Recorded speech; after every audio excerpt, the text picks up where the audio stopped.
Hi everyone, Jay Adams here from Denver Water along with John Myrtle from CSU Extension. And John, you've got some tips on watering your plants. That's right, Jay. So your new garden is going to need some water until those plants get established. It's important that you don't overwater though, because a lot of these drought-tolerant plants are just as susceptible to too much water as too little. So rather than relying only on how the plant appears, like these for example might say, oh, they look like they're wilting a little bit, I better water. It's important to actually see what's going on in the ground. So I like to use what I call the finger test to actually see what the moisture is like down there. So come down here to the ground level, and pull back my mulch, and I can actually see it's already getting pretty moist down here. And I want to just probe my finger into the soil, maybe an inch or two.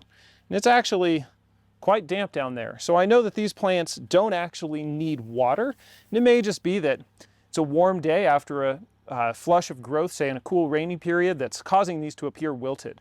I don't want to water when the plants don't need it.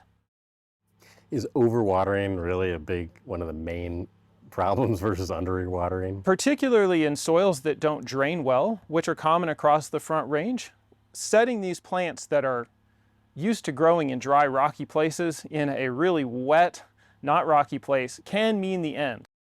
The point of installing this garden is to save water. So if you're watering at the same amount that you were watering your standard perennial garden or even your lawn, you may not have had much purpose of putting in the garden in the first place.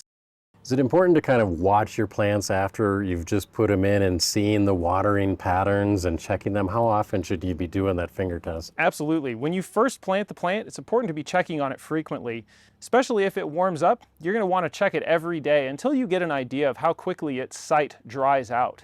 As the plant establishes, you'll be able to water it less and less. You'll know your plant is established when you see a noticeable uptick in growth. That's letting you know the plant is really settled into its new home. And let's say spring watering versus fall watering versus summer watering. Any advice on that? Sure, you're going to base it always on what the soil moisture is like. So spring's typically less than summer, and fall is typically maybe a little more than spring just because the soil temperatures are warmer. One tricky part of fall, especially if you're just planting your garden in the fall, is as the air temperature is cool and we head towards winter, your plant may not be established, but the soil is staying wet. That's okay. It's just important to remember that through the winter, you want to make sure that you don't allow your plants to dry out completely or to experience the full brunt of the winter before they're really settled in.